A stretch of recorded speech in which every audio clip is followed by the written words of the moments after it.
हिमालय की तलहटी में बसे एक शांत वन में, जहां हवा में फूलों की खुशबू और पक्षियों के मधुर गीत गूंजते थे, वहां एक अद्भुत कहानी का जन्म हुआ।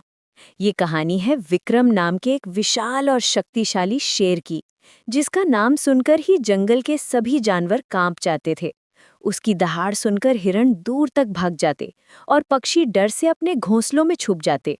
लेकिन इस डरावने राजा की मुलाकात एक ऐसे व्यक्ति से होने वाली थी जो उसकी पूरी दुनिया ही बदल देगा। एक सुबह, जब सूरज की सुनहरी किरणें पेड़ों के बीच से छनकर आ रही थीं और ओस की बूंदें घास पर चमक रही थीं, विक्रम अपने रोजाना के शिकार पर निकला। उसके पंजों की आवाज से जमीन कांप रही थी।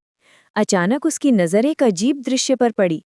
एक बूढ़े सन्यासी, ऋषि श्लोक, बिल्कुल शांति से ध्यान में बैठे हुए थे।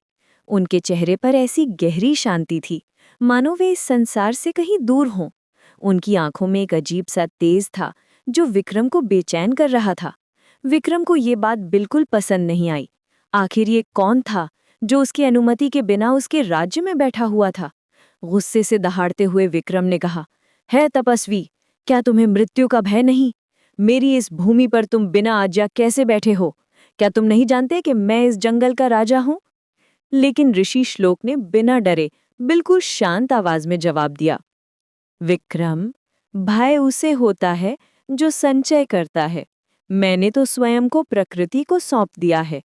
और तुम बताओ, आज तुम्हारी आंखों में ये लालिमा क्यों है? क्या ये भूख की तड़प है या अपने राजा होने के घमंड की जलन? ये सवाल विक्रम के लिए एक तीर की तरह था। पहली बार किसी ने उससे इतनी निडरता से बात की थी। पहली बार किसी ने उसके अंदर झांकने की कोशिश की थी। विक्रम हैरान रह गया। वो चला गया, लेकिन ऋषि के शब्द उसके दिमाग में गूंजते रहे। रात भर उसे नींद नहीं आई। बार बार वही सवाल उसके मन में आता रहा। अगले दिन से विक्रम रोज ऋषि श्लोक के पास आने लगा। धीरे धीरे उसकी जिज्ञासा बढ़ती गई। एक दिन उसने पूछा, तुम कौन हो? तुम्हारे अंदर ये शांति कहाँ से आती है? मैं इतना शक्तिशाली होकर भी रात में बेचैन क्यों रहता हूँ? ऋषि श्लोक ने मुस्कुराते हुए अपनी कहानी सुनाई। पुत्र, मैं पहले एक बहुत बड़े राज्य का सेनापति था।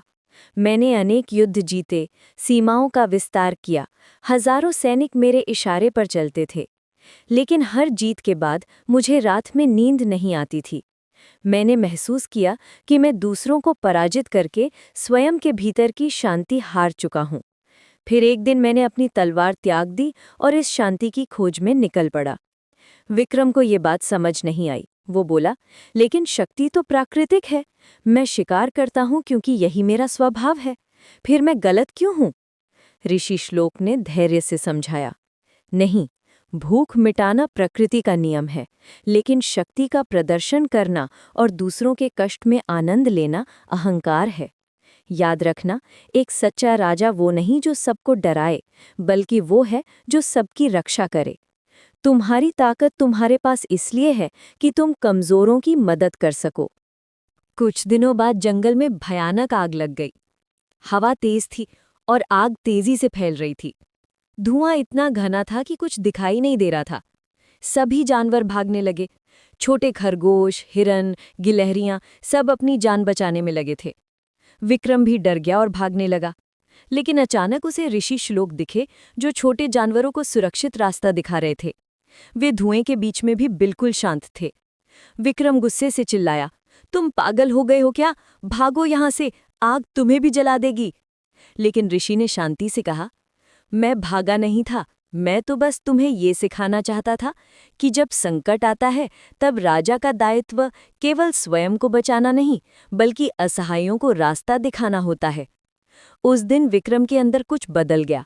उसने महसूस किया कि सच्ची बहादुरी दूसरों को डराने में नहीं, बल्कि उनकी रक्षा करने में है। ऋषि ने उसे गले लगाया और कहा, आज से तुम शिकारी नहीं, इस वन के प्रहरी हो। अगली सुबह जब विक्रम उठा तो ऋषि श्लोक गायब थे। केवल एक संदेश छोड़ गए थे, जब शक्ति को करुणा मिल जाती है तब गुरु की आवश्यकता समाप्त हो जाती है। कुछ महीनों बाद जंगल में एक नया शेर आया, भीम। वो बहुत हिंसक था और शिकारियों द्वारा पाला गया था। उसकी आंखों में सिर्फ गुस्सा और नफरत थी। वो सिर्फ लड़ना और मारना जानता था। उसने जंगल में आते ही छोटे जानवरों को परेशान करना शुरू कर दिया। जब भीम ने विक्रम को चुनौती दी तो विक्रम ने उसे हरा दिया, लेकिन मारने की बजाय उसने भीम को समझाया, भीम, तुम इसलिए नहीं लड़ रहे क्योंकि तुम भूखे हो, बल्कि इसलिए क्योंकि तुम्हें प्रेम और दया कभी मिली ही नहीं। तुम्हारे अंदर भी वही दर्द है जो कभी मेरे अंदर था। विक्रम ने भीम को प्रेम और करुणा का मतलब सिखाया। धीरे धीरे भीम भी बदलने लगा। उसकी आंखों की लालिमा कम होने लगी। लेकिन एक दिन शिकारी वापस आए। वे भीम को पकड़ना चाहते थे क्योंकि वो बहुत ताकतवर था। उन्होंने भीम के लिए जाल बिछाया। जब विक्रम ने देखा कि भीम खतरे में है तो बिना सोचे समझे उसने भीम को धक्का देकर सुरक्षित जगह पहुंचा दिया, लेकिन खुद जाल में फंस गया। जैसे ही शिकारी जाल खींचने लगे, आकाश से ऋषि श्लोक की दिव्य आवाज गूंजी, विक्रम, आज तुमने स्वयं को जीत लिया है। तुमने सच्चे राजा का धर्म निभाया है। उसी क्षण विक्रम और ऋषि श्लोक दोनों अदृश्य हो गए, लेकिन जंगल में एक नई चेतना का जन्म हुआ। भीम, जो विक्रम के बलिदान से गहरे तक प्रभावित हुआ था, अब जंगल का नया संरक्षक बन गया। वो हिंसा से नहीं, बल्कि न्याय और करुणा से राज करने लगा। विक्रम की शिक्षाओं को आगे बढ़ाते हुए भीम ने साबित कर दिया कि सच्ची शक्ति प्रेम में है, डर में नहीं।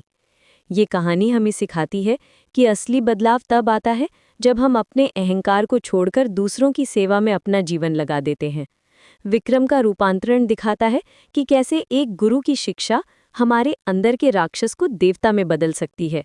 सच्चा राजा वो है जो अपनी प्रजा के लिए अपना सब कुछ न्यौछावर कर दे। आपको यह कहानी कैसी लगी कमेंट बॉक्स में जरूर लिखना और हाँ, वीडियो को लाइक और चैनल को सब्सक्राइब करना मत भूलना। धन्यवाद।